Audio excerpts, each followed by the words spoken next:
Monday, October 24th, market analysis, Stan Ehrlich. Good morning. About 10:15 California time, we have a new high for the rally on the S&P 500, the spider. Since the bullish engulfing on October 13th, the ER signal, October lows. Good news. Exactly what I was looking for, hoping, and expecting. So it's coming along. So far so good. On Friday, we had more bullish engulfings on the major indexes, which help catapult today's activity into new high ground for at least the last couple of weeks. Now we need to close above 379.46, 379.46, or 379.5, which would be a new high since September 21, well over a month. That closing would almost certainly cement the expectation that October 13th was the October low. Remember, I started talking about the October low back in August. So it came to be so far very spectacularly with a gigantic bullish engulfing and oversold condition on October 13th. So far so good. There seems to be a head and shoulder bottom that's formed past tense. The shoulder was last Friday, the last shoulder low, a little earlier than I had been expecting. I said I thought it was going to be this coming Wednesday, but it appears that the bullish engulfing was a little earlier and a little higher in price than I originally thought. Otherwise, the pattern's working almost exactly normally, and that should be opening above the neckline, which it did, coming down to the neckline, which it did, but it did come down a little below the neckline, but at least it came back right away and is maintaining prices above the neckline, which it needs to do on the close, and frankly even gain more ground, gain more strength. And of course now it should not close below that neckline at all, and I just put a little handles, the white boxes on that line, so that's your fail safe. If it closes below that, I would abandon long positions, or at least heavily consider it. As long as it stays above it, I would consider being long, getting long, adding to longs. I'm looking for a minimum upside objective of approximately 402. Now 410 is not out of the question, so I'm going to say at this point between 402 and 410. There's a chance it would be higher than 410, but that's my expectation zone, considering we're trading at 377 at the moment. That's a pretty good move. So 30 plus points. We'll see what happens in the next couple of months. And that's exactly right. I think it's going to take between 1 and 2 months. Sometime in maybe late November and December, I'm expecting to see 402 to 410. Let's look at the 1 minute for a moment. We're coming down a little bit, but there's so-so support from earlier this morning and from the last several days, developing that last shoulder low, which again was the opening last Friday morning. Okay, now for the DIA, we have almost the exact same thing, except there's no head and shoulder, it's a double bottom. And there are your two lows just recently in the last couple of weeks. We have already broken above the high between the two lows, and that's an upside breakout, and that happened Tuesday last week. And Friday was a new high and a new high close, and today we're following through to the upside. Now there is a small gap to close. Today's low is 311.60, and the high on Friday was 311.20. So between 20 and 60, there's 40 cents, and there's a small 0.40 gap on the DIA. Gaps are almost always closed, so within the next hours or the next day or two, I think the DIA is going to close that gap.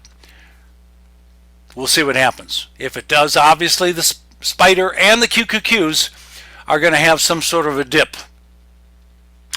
Now the Qs are almost identical to the S&P or the spider, except they're a little bit weaker.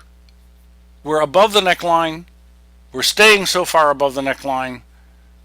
I like what I see, and everything is working as far as that head and shoulder bottom is concerned just fine. I just got the timing off about 3 days too soon. Friday it happened, I believe, not this coming Wednesday, and it happened at a little bit higher prices than I was looking for. All right, here's the October chart, or I should say the weekly chart on the spider, and highlighting in the green bars the October time frame for the last several years. So far, now we're 2 weeks out of, today being Monday, the October lows. Right on time, smack dab in the middle of October. Previous year, previous year, previous, again, again, and again. And you can even look back to the beginning in the early 90s of the S&P 500 SPY. The percentage of the time that the spider has had, and the other indexes as well, it's not just the spider, it's pretty much everything. A low in October is about 90% of the time, approximately. In the last 30 years, we have seen a buying opportunity in October. People say September is a really bad month. Well, if you're long and you don't pay attention to the expectation that there will be a good buying opportunity in October, you're going to lose some equity during September, maybe even in August and September. This year, it's been coming down all year long because of the bear move. And ladies and gentlemen, I don't think this bear market's over. After I get up to 402 to 410 on the S&P, I am looking for a move down to 320. That is my major long-term downside objective, approximately 320, and I think it's going to be spring to summer next year for the final end of this inflation-caused recessionary quote-unquote bear market. All right, let's look at interest rate futures, which have a lot to do with what's going on. We actually see a little bit of bounce in the 10-year notes. Today's high is higher than Friday, and we closed a little higher on Friday, and we were oversold for a couple of days. I haven't got any major buy signal. There's nothing here that caused me to jump up and down and say, buy it. It's turning up. If the bonds turn up and the 10-year notes turn up convincingly, then rates, actual bank-to-bank, day-to-day, and longer term, were supposed to start going down. And of course the market likes that, but that's not what I see here yet. Let's go over to futures. Have we got anything going in the futures market? I'll start with the E-mini again because it is a futures contract, and we did get a buy signal smack on the bottom of the move. Great. And of course today's the higher high since then on the 13th of October. Next, nothing particularly new here on the platinum. We did have a short sale signal, a new sell signal about 2 or 3 weeks ago. It worked for a week, and that was a very good trade. Next, sell signal still in progress for the crude oil.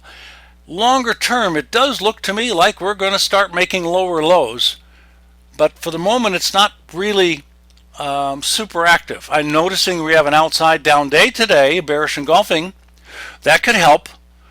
So I'm bearish on the crude. I got a sell signal a few days ago, but nothing particularly flashy happening today. Next, YM, the Dow futures, ETF futures contract, just like the Qs and the spider, got a buy signal on the first of the double bottom. New highs today, starting to get a little overbought, but I don't think that's going to bother the rally yet. Probably going to get a little more overbought before it turns down slightly. Next, bean oil, 4 days overbought, coming up against a little resistance. I'm expecting it to turn back down fairly soon this week. Next, sugar. Got a sell signal on the top of the market basically, and it's been down every day since. And that's been 1, 2, 3, 4, 5 days down. Good sell signal, great trade so far, looking good. Next, nothing really to say about cocoa for the moment. Rough rice, oversold, breaking support, looking bearish. Maybe a little bounce for the moment. Nothing particularly profound. Next, coffee, got oversold, trying to bounce at this particular point. Nothing great. Got a buy signal on soybean meal that did not work. Well, that one didn't work, but this one did work for a few days. Provided a nice trade. At the moment, sideways. Nothing I can hang my hat on here. Same commentary for soybeans. Sideways, although it generally looks toppy on a longer term basis, it looks like it's building a top. Next, overbought on a sharp rally on OJ, probably because of the cold spell, and I expect it to come back down a little bit, but the trend is up. Gold, we got a buy signal a few weeks ago. We ended up with a double bottom. Yesterday is a bullish engulfing. I did not get an ER buy signal because it wasn't oversold at the same time. As a result, the bullish engulfing should help it rally, and there is a decent chance for a double bottom here. And of course, the double bottom is not really going to start to work until it gets above 1,741.6, or whatever the exact high was. That's about it. Next chart, futures, hogs. A little overbought, starting to come back down at resistance. Looks a little bit of correction oriented. I think it'll come back down to the low 80s. Next, high grade copper. Good buy signal a couple of weeks ago. I'm neutral. Next, silver, neutral. Next, oats, breaking out to the downside, although slightly oversold. It looks like a downside breakout, so have to be bearish, looking for somewhat lower levels, not particularly super fast.